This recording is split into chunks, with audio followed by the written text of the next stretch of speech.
Welcome back to Lap Quilting. This is a continuation of our vest study. We've had a chance to work on vests that incorporate blocks on the back and the front, crazy patch, string quilting, and our stencil design. And now we're going to touch on Seminole and a couple other ideas also. We had seen Charles Bradkin's book earlier and had an opportunity to see some of the marvelous things that can be done. I wanted to show you how that can be worked into vest also. In this case, it's just a patchwork vest. In other words, you can highlight, in this case, just the side and the underneath arm portion of the vest and not put any batting in it, and makes it really an all-seasonable vest. But that's what we have going on the black one. Charles has been nice enough to send me a ski jacket, a down jacket, and I think that's a great way to accent your Seminole. She's chosen a pattern that I think is highlighted when it comes together at the center. Certain of her patterns look better when they're put together in that fashion. I think that's very nice. Don't forget about even decorating your towels in your house. There are many ways to decorate with Seminole. It goes very nicely. I even took that same idea and put it into some suspenders. So there are all sorts of ways that you can work with Seminole. I am also going to use this on another jacket idea. The concept behind this jacket is that you cut out the lining. Now this happens to be the back and then the two fronts. And this will be the permanent lining of your jacket. Then the batting is cut out. This will of course be for warmth. The batting is cut out and basted to your lining. Then all the decoration, and in this case the Seminole and maybe other forms of string quilting and maybe even some patchwork, will be placed on this, and then my bands will be cut out and sewn and flipped so that the machine sewing, that is the bobbin thread, will be right on the lining of the jacket. So it makes sense to have something that has pretty much of a design back here, and you won't see much of your machine work. But the nice thing is that you're really making the whole jacket at one time. And then the idea also is that when your jacket is complete and you have all your decoration on the sleeves and the side panel, it simply sews together like this. One fell swoop all the way over and you'll be completely done. Now you can cover those raw edges with some grosgrain ribbon or special binding or seam tape in either the same color or a different color. It could be on the outside or it could be in the inside. I want to sew just a little bit of Seminole to give you an idea of exactly how it works. You want to remember that in this case of this particular one, it would mean sewing 3 colors together. These are very, very close in color, so it's kind of hard to see, but I have a white and then kind of a beige that has texture and then a muslin one. So long bands are sewn together, then they're cut apart, and of course what determines your design is how wide you cut those apart. Then you re-sew them together, but when you re-sew them, you usually shift down another seam. So in other words, instead of re-sewing it there, you can come down to there. And pinning and just kind of getting your little factory system set up is one of the secrets in doing Seminole. I'm going to just sew one of them and you can kind of get an idea of how this works. Once again, you have to kind of watch your seams all the way down. And of course, I've kind of gone ahead and gotten a lot of this done, but it gives you more or less the idea of how it works. That would be my connection was made right there. And then long pieces of material on the stray of the grain are cut and then would be sewn to this, and once again you're going to lose a little bit of your triangle right there. Now I have a couple other ideas that I want to share with you, and I showed my students this vest the other day and they just exclaimed and said they couldn't believe I had used machine zigzagging, because normally when I work with applique I always turn under the raw edges. But I think that there is a lot of room for experimenting when you're working with a zigzag, and especially if your machine does decorative stitches, it's a good way to learn about them and to just change and do something different. I had the desire to do this. My Baltimore row houses, or you could call it Charleston row houses, and it's just a matter of once you have your foundation cut out, sitting down with your choice of fabrics and start cutting different shapes of houses. And of course, the roof lines are fun to vary also. And then simply machine applique right on that. Now I have a good news and a bad news story, which is kind of fun. Donna Green, a friend, brought over this lovely down jacket that one of her daughters had purchased, and she only had worn it one season when the bad news happened. The bad news was that she spilled a huge amount of oil right on the back of it from a ski lift. And of course, the good news is that it fell right in the center. So we decided that possibly we could save this jacket by putting a patchwork block on it. So I got out my paper and measured and designed a block just this size on the shape of a basket with the same colors of brown inside the jacket, and went ahead and pieced this together. Now, there's just a hint I want to remind you about whenever you have a right angle to piece here. Remember that you would start at the outside edge and machine stitch down to just that seam, stop and back stitch, take it off the machine, and then turn it again to finish. So that at this connection right here, you're going to have a little tab that's going to be extra. But when that's finished, I'll press it and then put some brown seam tape all the way around the outside, and then probably by hand slip stitch in the ditch to connect this to the down jacket, and hope she'll have many more times to use her ski jacket. We've enjoyed being with you today, and luckily we're going to have a chance to take a trip to Western North Carolina and visit a quilt show. Welcome to Western North Carolina. There are quilt conventions and symposiums where the latest contemporary quilts are displayed. There are displays at museums in large cities. There are contests, for instance, that we had a chance to see that Baltimore conducted. And then there is the small hometown variety that we are going to have a chance to see today. We are going to have a double treat in that the hostesses for our quilt show will be my original vest class. And of course, they call themselves the First Investment.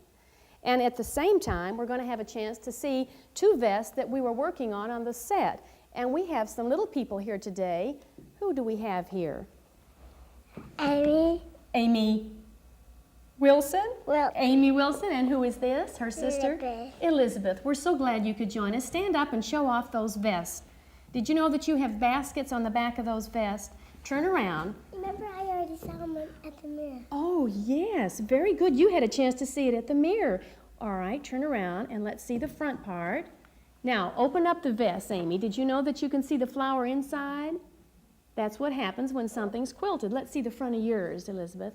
Elizabeth has some string quilting on the front, and of course, when she opens up, you just get straight lines, don't you?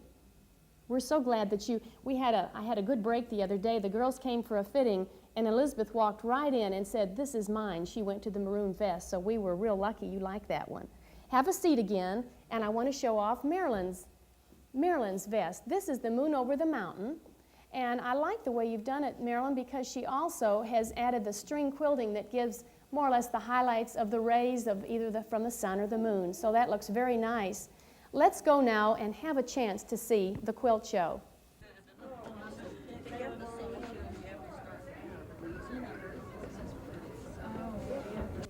The border is wonderful. I love the border. It's actually two different patterns, like a clamshell and then this shape, but it picks up this shape in here. It really is a marvelous quilt. A lot of imagination in it. I keep thinking there's going to be a design on the reverse side Yes, on this, you but look it's the for it. same. It's all white on white. It really is That's fantastic. blinding in itself. I know it is. I know it is. Nice thing about this, it'll go in any room, anywhere, won't it? You won't have to coordinate this with anything. I wish they.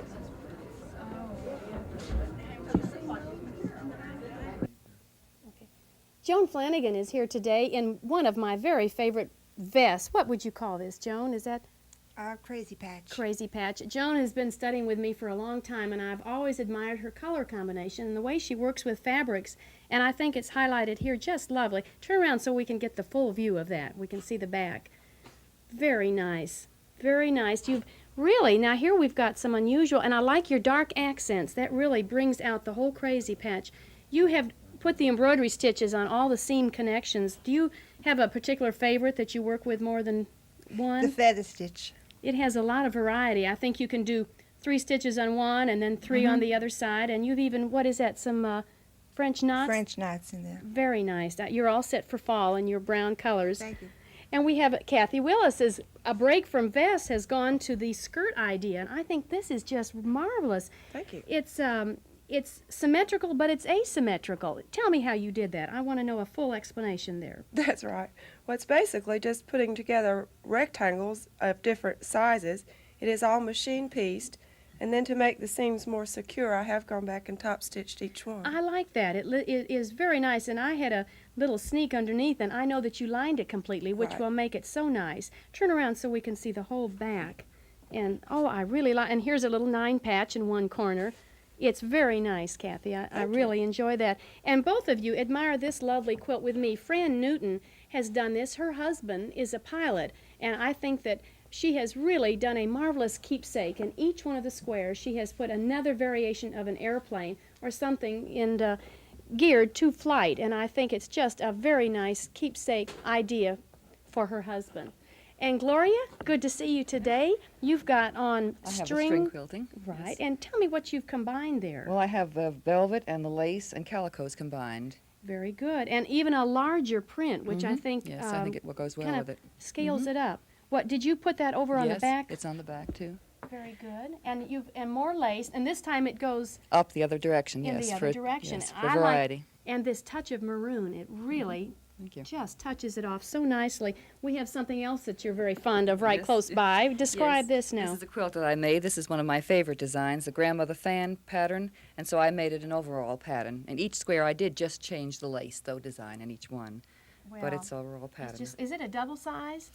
Yes, it is, yes. Double, and yeah. it's been lap quilted. Oh, yes. Oh, it's just lovely. Thank you so much All for right. showing it to us. Jeanette, it's good to see you today. Nice to be here today. And Jeanette's a very special person here because she was one of the instigators of putting the whole show together. So it's a real privilege to have you here today. And this vest I have always admired because of the unusual color combinations. How did that happen exactly? Well, as I told you, it was purely accidental. Accidental.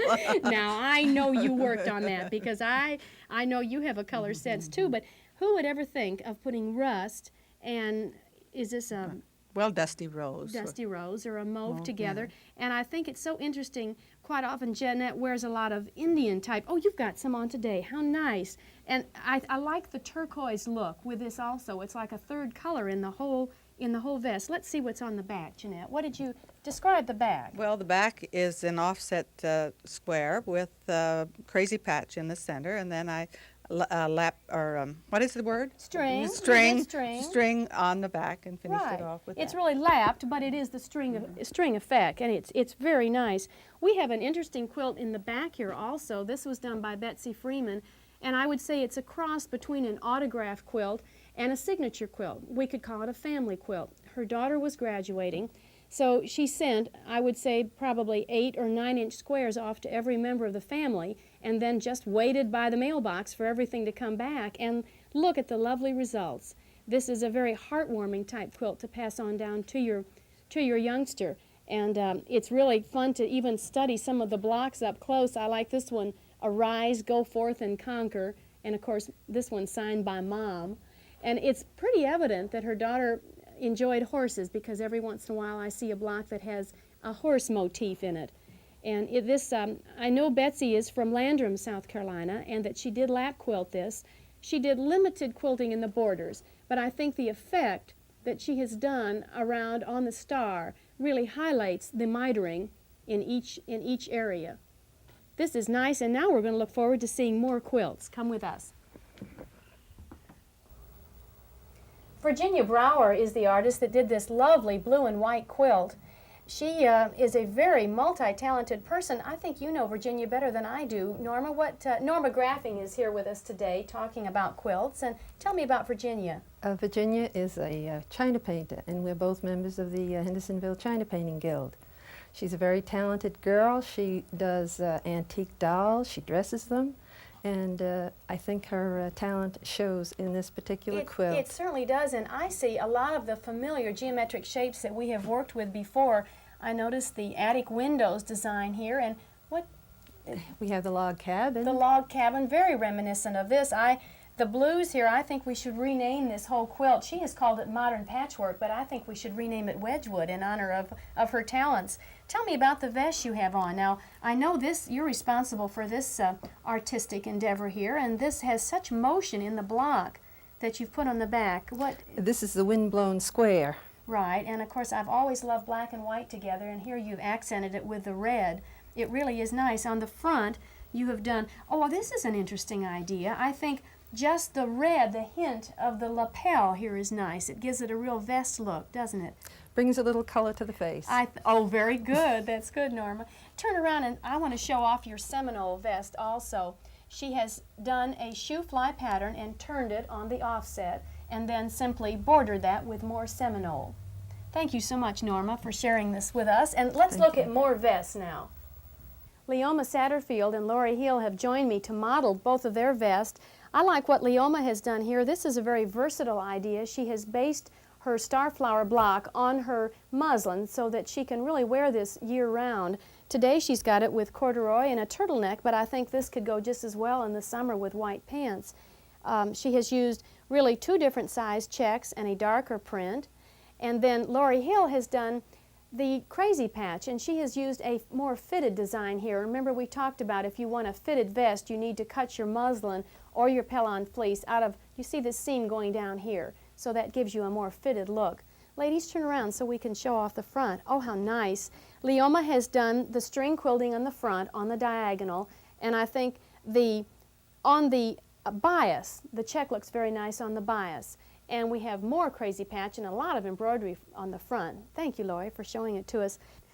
The other quilt behind us has been created by Penny Workman, and I think this is a novel idea for the holiday season. She has based this on a child's coloring book and simply traced her patterns out and has done this in an applique theme. It has been lap quilted, and if you'll notice, she has done the cross hatching on the diagonal as a background behind the applique. A very charming idea for the holiday season, maybe to hang behind the Christmas tree.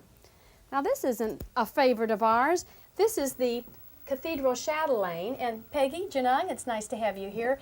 We are looking behind us at an entire cathedral quilt. Have you ever tackled this entire quilt? No. Pillow, yes. Quilt, no. That's a little too much for me. Well, it is for me too, but it is nice to be able to adapt these and into small projects. We would put this in the area of what we would call the novelty quilt idea, and I know you're hiding something on the back that's a novelty theme also. It's the radiant star or the star burst, and of course the idea is folded cloth that radiates out from the center, so you really get a star motif. But you really wouldn't want to do an entire quilt of this either, and so how nice to accent it on the back of a vest. Now on the front, Peggy, you've gone ahead and you've done the string quilting just at the bottom of the vest, and I like the way you've used the wider width down here and it comes up narrower at a certain point. She has really created a whole ensemble here by combining the pants fabric, and the same fabric is repeated in the top of her vest. It's really nice, Peggy. I understand you're teaching classes in Florida. Yes. That's great. Well, I'm so happy you could join us here today. Thank you. Thank you.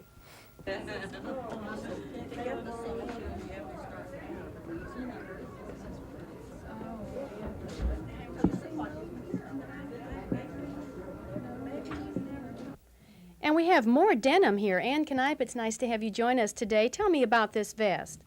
Well, this vest is made from used jeans. I have 3 sons, so lots of used jeans, and I made it for our guitar teacher. Well, he's going to play even better with that on, I'm sure. Very nice. And I want to see what you've got on. That is a really uptown look. You have a touch of, what is that, stencil?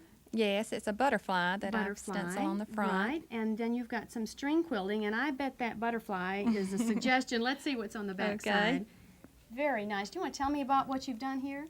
Well, I appliqued the butterfly zone and did a little bit of embroidery work around them. And look, you've used some eyelet for the antennas. Very clever. And I think the touch of the black on the wings is very nice also. It almost fades into the background material. It's very handsome, and it looks like a Sunday outfit. It really does. Tell me about this marvelous, overwhelming applique quilt behind us in the navy blue and white polka dot. This quilt is suggestive of Hawaiian quilting. It came from New York State. It belonged to a doctor.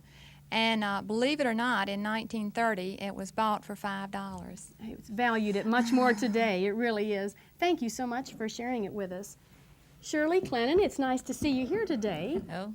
Very nice. And you've got, your vest could more or less fade into the background of the flying geese. Tell me about it. What have you used here? Well, I took a patch and copied it out of a book. I made the pockets on the front and shaded it differently for the back. It's really an antique block, and you've changed a little bit on the back, right? Right, I changed it a little bit and string quilted out around it. And the touch of burgundy is just perfect. It really is. And was this based on the Pellon fleece? Yes, it was based on Pellon fleece. Very nice. I especially admire this flying geese quilt. We've talked about the border prints, and I think this is a good way to use it. This was lap quilted, but instead of the blocks, it was row lap quilting. And of course, the triangles, combined with 2 more triangles, form the rectangle that is just repeated in this quilt. It has a lot of movement in it. I really like it. Thank you, Shirley. Frances, it's good to have you here today. Frances Gardena, and more of, describe your vest to us. Well, I decided instead of making a patchwork that I would do a stencil, and started on the front, and then I decided I'd do it on the back, and just kept going. Oh, I love it. And you've accented with a little ruffle. I think this stencil idea has such a feminine look. It really looks so nice on you. Frances, you have another favorite quilted object of mine. Do you want to show that to us? Yes, instead of making a vest, I decided that I would make a jacket. And if you will notice, I used just the string quilting, no quilting at all, which would be good for a beginner. Right. It is caught on the batting, and then the back, the surprise. Oh, I really like that. I bet this is, was this An antique piece of lace, which almost looks like a basket of flowers. I really like it. And I want you to tell me about this fantastic quilt behind us. I know it has a real history and has been in this area ever since it was made, right? Yes, it's really a hometown quilt. The lady who made this carded her own wool from sheep that was on her place. The quilt was made between 1851 and 1875.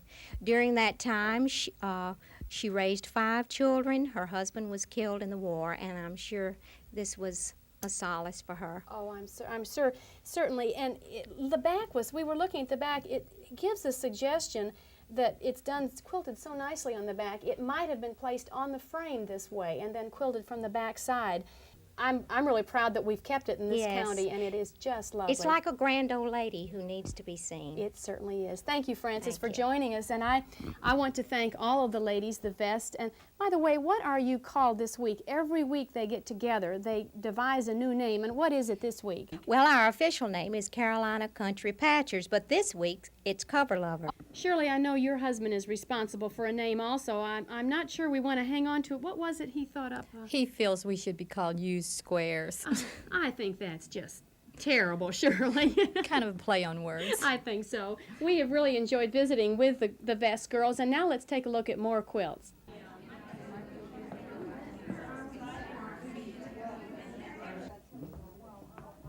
Quite often, I don't even need to look at the name on the tag of the quilt. I recognize the quilter's work and the colors she works with. This is Nestor Harbin, and she has used the shoe fly pattern, but she's turned it on the offset this time. And then she's alternated with a solid olive green block, and I think it's a very strong, vibrant quilt. It has quite an impact, I'd say. On the other hand, here is B. Warren's quilt, and look at the very subtle colors that she has used. In fact, she has taken the same pattern and she's used 4 different colors, but the same pattern. And this is our card tricks pattern, and she has lap quilted this, but I like how she's done this. She's put her 4 borders on, and then she has created a 4 patch in the center. Very interesting idea. Everyone's been admiring this sampler. I think the important thing here is that she's worked in one color, just the blue and white, and then for more definition, she's taken her print and gone around each 18-inch square with a calico, and it really sets off each block. I think it tells a lovely story. I also like the little girl and boy facing each other in the center of the quilt. That'll look nice on the bed. In getting some advice from Jeanette, who helped organize this show, the one thing that she said was so important is to start out a year ahead of time. if you're well planned, I think it helps as far as your publicity and letting the people in the area know so they can contribute their family heirlooms for everyone to see. And then when the actual show time comes, you can sit back and enjoy meeting all your friends, and it becomes a social gathering, and you can talk about the quilts you've made this year or the ones that have been in your family. This has been a non-juried show. Sometimes they are juried, and of course then you find out the best ones in the show, the best workmanship. But I think it's fun just to share and look at all the different variety of quilts. You might even put a sheet of paper at the door and have people pick out their favorites in certain categories, and that gives you an idea of the top choice in the pick of the group, so to speak. Another thing that happens at a quilt show is we get so stimulated to go home and make a new quilt. It's like going to a symposium or to a convention. We learn new ideas, we learn new ways of working with our templates and with our colors, and it just spurs us on to make another quilt. One of the older pieces here in our quilt show has been this one dated 1887 and is a fine example of crazy patch with all the stained glass colors. Next time we're going to have a chance to visit my home and see where I do my work in the studio, and I am going to show you a special way I have for storing old quilts and preserving them. We hope to see you next time. Thank you for joining us. Goodbye.